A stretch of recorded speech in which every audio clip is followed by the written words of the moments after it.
بسم اللہ الرحمن الرحیم صلی اللہ علیہ یا محمد۔ آیات سلام کا وظیفہ کالا جادو اور ہر بیماری سے محفوظ رکھے گا انشاءاللہ۔ آپ صلی اللہ علیہ وآلہ وسلم کا ارشاد گرامی ہے کہ نظر کا لگ جانا حق ہے، اور آپ صلی اللہ علیہ وآلہ وسلم نے گھورنے سے منع فرمایا۔ اسی طرح حافظ ابن کثیر سورۃ یوسف کی آیت نمبر 67 اور 68 میں لکھتے ہیں کہ شہر میں اس کے مختلف دروازوں سے حاضر ہونا۔ ابن کثیر نے مختلف صحابہ کرام سے روایت کی ہے کہ حضرت یعقوب علیہ السلام نے ایسا اس لیے کہا کہ ان کے بیٹوں کو نظر بد نہ لگے۔ صحیح بخاری جلد 7 میں ام المؤمنین حضرت عائشہ صدیقہ رضی اللہ عنہا سے روایت ہے کہ نظر ختم کرنے کے حوالے سے آپ صلی اللہ علیہ وآلہ وسلم نے چاروں کل پڑھنے کی تاکید کی۔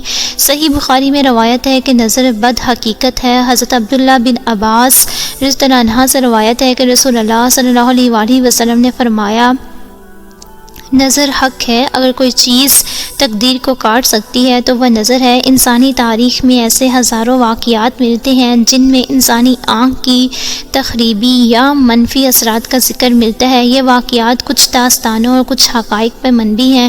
انسانی آنکھ سے خارج ہونے والی منفی قوت میں یہ اثر ہے کہ وہ کسی کی زندگی میں بہت سی مشکلات لانے کا سبب بن سکتی ہے۔ انسانی آنکھ جب منفی قوت خارج کرتی ہے تو اسے نظر بد کہا جاتا ہے۔ نظر بد لگانے والا دوسروں کے بارے میں بری سوچ رکھتا ہے۔ ایسا شخص دوسروں کو روحانی اور جسمانی نقصان پہنچانے کا باعث بنتا ہے۔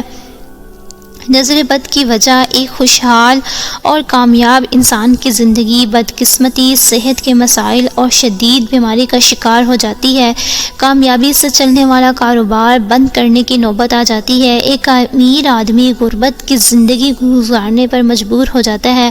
آئیے آپ کو وہ عمل بتاتے ہیں کہ جس کے کرنے سے آپ نظر بد کا شکار ہیں یا نہیں۔ کہیں ایسا تو نہیں کہ آپ کو کوئی جسمانی بیماری ہے اور آپ اسے نظر بد سمجھتے ہیں اور آپ اس کا علاج جو ہے وہ جسمانی بیماری کے لحاظ سے کر رہے ہیں، اور ایسا تو نہیں کہ اگر آپ کو نظر بد لگی ہے تو آپ اس کا علاج جو ہے وہ جسمانی بیماری کے لحاظ سے کر رہے ہیں۔ اس عمل کے لیے آپ کو ایک انڈا چاہیے ہوگا اور 7 سبز دھنیا خشک کیا ہوا، اور آپ نے یہ انڈا لے کر 7 جگہ آپ نے یہ کلمات لکھنے ہیں انڈے کے اوپر، صلی اللہ علیہ سیدنا محمد وعلی آلہ وصحابہ وسلم تسلیما مدعا کرعا، صلی اللہ علیہ سیدنا محمد وعلی آلہ وصحابہ وسلم تسلیما مدعا کرعا۔ اور اس انڈے کو اپنی ہتھیلی پہ رکھ کر اس کے نیچے دھنیے کی دھونی جلانی ہے، اور اس دوران آپ نے سورۃ اخلاص پڑھتے رہنا ہے۔ یہ اگر پوری یقین کے ساتھ پڑھی جائے تو اس سے بڑھ کر اور کوئی چیز نہیں ہے۔ اس کے علاوہ اگر آپ کسی روحانی عمل سے اپنا علاج کروانا چاہیں تو کروا سکتے ہیں، بس یہ دیکھ لیں کہ وہ کوئی شرکیہ عمل اختیار کرنے والا نہ ہو، دھوکے باز نہ ہو۔ عملیات پہ یقین رکھنے کے الفاظ درست نہیں ہیں کیونکہ اس میں وہ سب کچھ بھی آ جاتا ہے جو انسانوں کی ایجاد ہے۔ البتہ اشیاء اور کلمات کے خواص اور اس کی تاثیرات کا علم ایک حقیقت ہے۔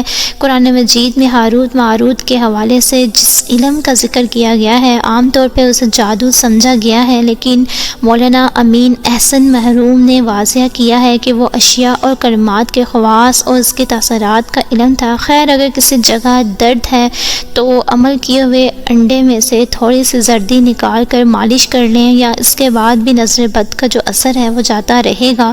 سب سے زیادہ بہتر یہ ہے کہ آپ سورۃ الناس اور سورۃ الفلق کا اہتمام کریں اور ساتھ میں دم کیا جائے، اور اس کے ساتھ دعائیں پڑھنے کا بھی جو ہے وہ اہتمام کیا جائے، اور خاص طور پر سلام قول من رب الرحیم، سلام قول من رب الرحیم، سلام قول من رب الرحیم، اس آیت کو صبح و شام 111 بار پڑھیں اور پانی پہ پھونک مار کے پیتے رہیں۔ اس عمل سے اگر آپ پہ کالا جادو کا اثر ہے یا آپ نظر بد کا شکار ہیں تو انشاءاللہ تعالیٰ اس مستقل عمل سے آپ بالکل ٹھیک ہو جائیں گے، اور جادو کا جو اثر ہے وہ انشاءاللہ عز و جل جاتا رہے گا۔ ہمیشہ ہنستے مسکراتے ہوئے رہیں، دعاؤں میں یاد رکھیں۔ اگر عمل اچھا لگا ہو تو اس کو آگے اپنے دوستوں کے ساتھ صدقہ جاریہ سمجھ کے لازمی شیئر کیا کریں، کیونکہ نیکی کی بات پھیلانا بھی صدقہ جاریہ ہے۔ اللہ تعالیٰ آپ سب کا حامی و ناصر ہو، آمین ثم آمین۔